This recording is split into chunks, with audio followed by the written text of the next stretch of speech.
Good morning बच्चों। Electrostatic के एक बहुत ही मजेदार बेहतरीन टॉपिक में मैं फिर आपके सामने हूं। देखिए यहां पे बच्चों हम लोग जो डिस्कस करेंगे गॉस थ्योरम डिस्कस करेंगे। यहां पर गॉस लॉ लिखा हुआ है। गॉस लॉ और गॉस थ्योरम एक ही है, बिकॉज ये जो गॉस है ना, ये साइंटिस्ट का नेम है। जिसने पर्टिकुलर इस थ्योरम को फ्रेम किया उस साइंटिस्ट का नेम है गॉस। तो उसने क्या गॉस लॉ दिया, और गॉस लॉ बेसिकली है क्या, थोड़ा सा इसको हम लोग अच्छे से समझते हैं। ठीक है, तो बेसिक फोकस मेरा ये होता है कि आपका कॉन्सेप्ट क्लियर हो, क्योंकि अगर आपका एक बार कॉन्सेप्ट क्लियर होगा तो आप न्यूमेरिकल्स कर पाओगे, क्योंकि फाइनली आपको न्यूमेरिकल ही करने हैं। ठीक है, किसी भी कॉम्पिटिटिव एग्जाम में डेफिनेशन नहीं आती। और अभी जो बच्चे बेसिकली सीबीएसई या आईएससी का एग्जाम देने जा रहे हैं उनके लिए भी बहुत इंपॉर्टेंट टॉपिक है, बहुत ज्यादा इंपॉर्टेंट टॉपिक है। तो शुरू करते हैं बच्चों। बेसिकली गॉस लॉ में देखिए लिखा है, Gauss law states that the electric flux through a close surface is proportional to the charge enclosed by the surface. इसका मतलब क्या है, गॉस लॉ के अकॉर्डिंग जो इलेक्ट्रिक फ्लक्स होगा किसी भी क्लोज सरफेस के अंदर यहां पर देखिए इस चीज पे मैं बहुत ज्यादा आपका फोकस कराऊंगा, इनक्लोज्ड। ठीक है, वो बेसिकली प्रोपोर्शनल होगा उस चार्ज के जो अंदर रखा हुआ है। तो यहां पर दो टर्म इंपॉर्टेंट है। सबसे पहले आपको यह पता होना चाहिए ये इलेक्ट्रिक फ्लक्स किस चिड़िया का नाम है, क्योंकि अगर इलेक्ट्रिक फ्लक्स आपको एकदम क्लियर नहीं है तो फिर उड़ जाएगा आपके दिमाग से गॉस थ्योरम। ठीक है, गॉस थ्योरम बहुत आसान है, बहुत प्यार से हम लोग समझ लेंगे, पर सबसे पहले ये दो टर्म्स का मतलब अच्छे से हमें आना चाहिए। एक तो इलेक्ट्रिक फ्लक्स और इनक्लोज। इनक्लोज का मतलब पता है, लेकिन ये बेसिकली इसका डीप में मतलब क्या है, कंसेप्ट कैसे इससे रिलेट करेगा उसको समझते हैं।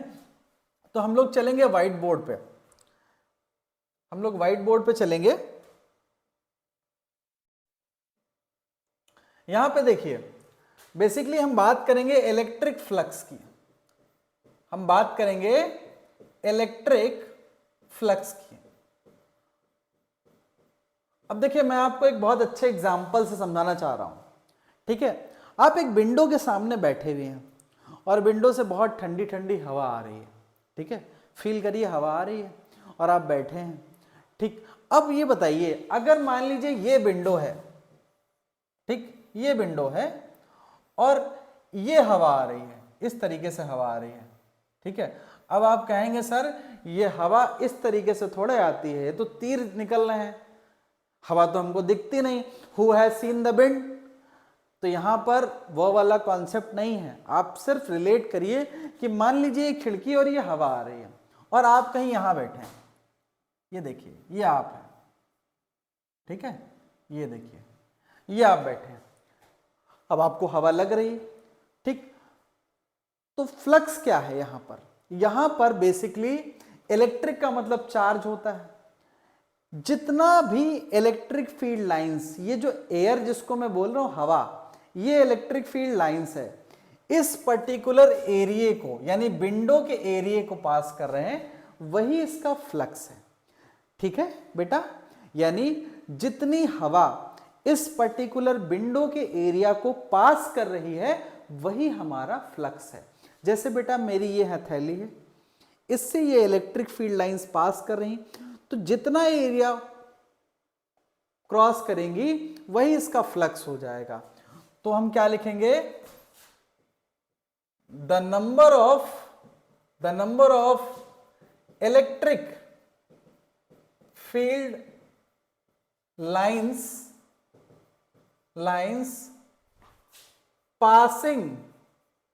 passing through that area. ठीक है, उस पर्टिकुलर एरिया से जितनी फील्ड लाइंस पास कर जाएंगी। ठीक है, बात समझ में आई? जैसे ये आपकी हथेली है, इससे जितनी लाइंस पास कर जाएंगी वही इसका फ्लक्स हो जाएगा। क्लियर हुआ बच्चों? ठीक है, अच्छा यहां पर देखिए फ्लक्स को हम लोग फाई से डिनोट करते हैं और फॉर्मूला अभी बताया। अब पूछेंगे कहां बताया सर आपने? मतलब मैंने बोला जितनी इलेक्ट्रिक फील्ड लाइंस पास कर जाएंगी वो उसका फ्लक्स हो जाएगा। यहां पर देखिए ये डॉट प्रोडक्ट है, ई डॉट ए लिखा है, ये डॉट प्रोडक्ट है। और आपको पता है डॉट प्रोडक्ट क्या होता है, मान लीजिए ये वेक्टर है ई, इससे मान लीजिए इलेक्ट्रिक फील्ड के साथ एरिया का वेक्टर कुछ एंगल बना रहा है, सपोज थीटा बना रहा है, ठीक है। तो और एरिया का वेक्टर, एक चीज याद रखिएगा हमेशा, एक चीज मैं पहले आपको बता दूं प्लीज, एक चीज याद रखिएगा जिससे आपको कंफ्यूजन ना हो। Area vector, it's very important, area vector,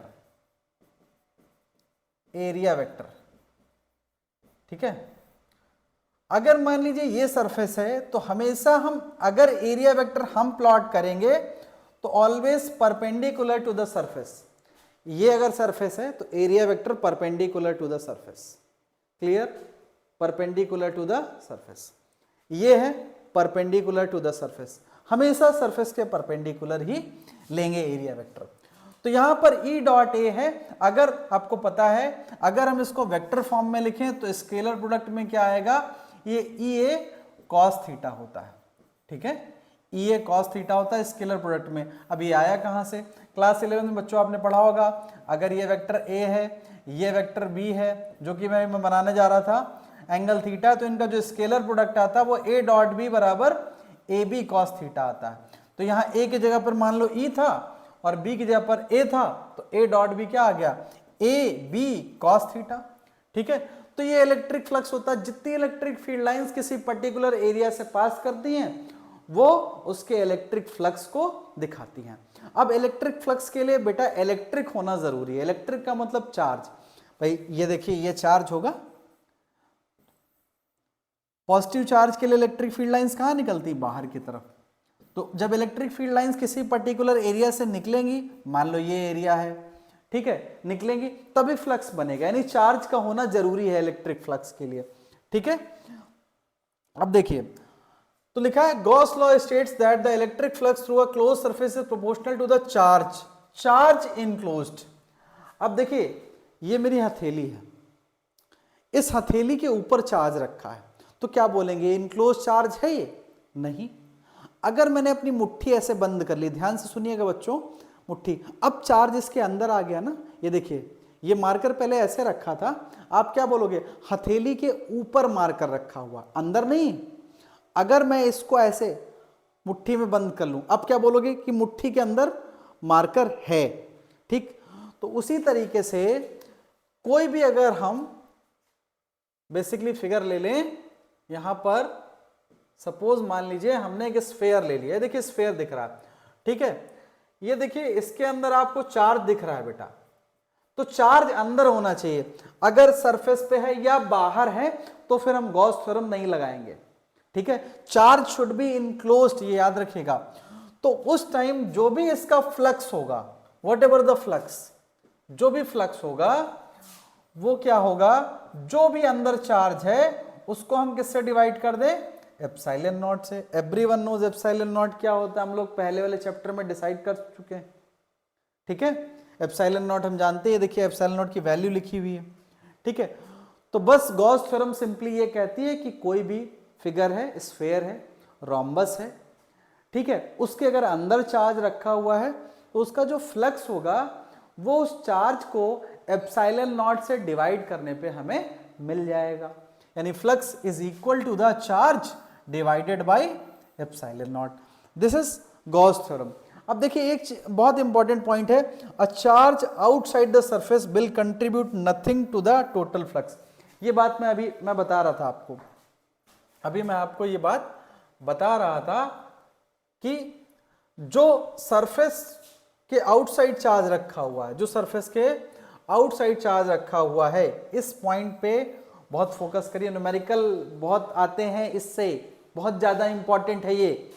तो जो आउटसाइड यानी बाहर, मान लो यहां चार्ज रखा है, ये कंट्रीब्यूट नहीं करेगा, ठीक है, यानी इससे ये फ्लक्स नहीं बनाएगा। फ्लक्स बनाने के लिए चार्ज का अंदर होना बहुत जरूरी है। तो ये बेसिकली गॉस लॉ का जो मेन इंपॉर्टेंट पॉइंट है वो है कि charge should be enclose, charge अंदर होना चाहिए, ठीक है। और फ्लक्स अभी मैंने आपको बताया कि फ्लक्स हमारा क्या होगा, बेसिकली ये अभी हमने बताया E dot D A. D A का मतलब यहां पर एरिया हम स्मॉल ले सकते हैं, ठीक है। इसकी बात करने से पहले मैं आपको एक न्यूमेरिकल करा देता हूं जिससे आपका कॉन्सेप्ट एकदम क्लियर हो जाएगा। तो concept regarding Gauss theorem will be clear, ठीक है। अब देखिए यहां पर बहुत ध्यान से सुनिएगा, ये एक क्यूब है, ये क्यूब है, ये क्यूब है। अब आप जानते हैं क्यूब में सारी साइड्स इक्वल होती हैं, ठीक। इस क्यूब के सेंटर पे एक चार्ज रखा हुआ है, ये चार्ज रखा हुआ है, ठीक है। क्यूब में आप जानते हैं लेंथ, ब्रेथ और हाइट ये तीनों इक्वल होती हैं, ठीक है। अब ये क्यूब के सेंटर पे चार्ज रखा हुआ है, ठीक है। ये पूछ रहा है find the flux passing through one of its face. Question लिख देता हूं, a charge Q is placed at the center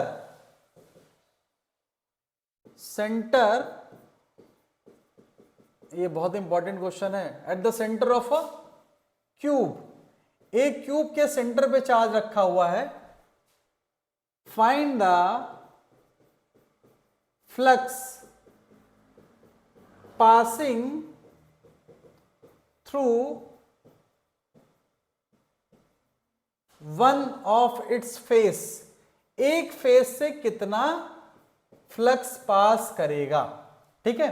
तो देखिए ये क्वेश्चन गॉस थ्योरम का है या नहीं है, इसको आइडेंटिफाई करने के लिए सबसे पहला इंपॉर्टेंट पॉइंट हमने बताया था, गॉस थ्योरम के एप्लीकेशन के लिए चार्ज अंदर होना चाहिए। क्या अंदर चार्ज है? ये कंडीशन फुलफिल हो गई मतलब गॉस थ्योरम लगेगी, ये बात एकदम पक्की है। अब ये कह रहा है कि अगर चार्ज सेंटर पे रखा है तो इसके एक फेस से कितना फ्लक्स पास करेगा। इसके सॉल्यूशन की तरफ चलते हैं।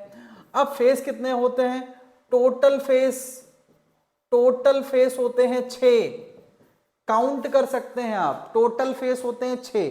अच्छा, अगर मैं टोटल फ्लक्स की बात करूं, भाई ये जाहिर सी बात है, इससे इलेक्ट्रिक फील्ड लाइंस निकलेंगी, इधर भी निकलेंगी, ऊपर भी निकलेंगी, चारों तरफ इलेक्ट्रिक फील्ड लाइंस के वेक्टर्स दिखाई पड़ेंगे, ठीक। तो अगर टोटल फ्लक्स पूछा जाए तो अभी गॉस थ्योरम के अकॉर्डिंग टोटल फ्लक्स कितना आएगा? Charge divided by epsilon not. यही तो हमने पढ़ा कि कोई भी चार्ज जो अंदर रखा हुआ है वो क्या फ्लक्स बनाएगा? Charge divided by epsilon not, इतना फ्लक्स बनाएगा। तो ये टोटल हुआ। लेकिन यहां पर ये बोले कि एक फेस से कितना फ्लक्स पास करेगा, तो एक फेस से, तो फ्लक्स पासिंग थ्रू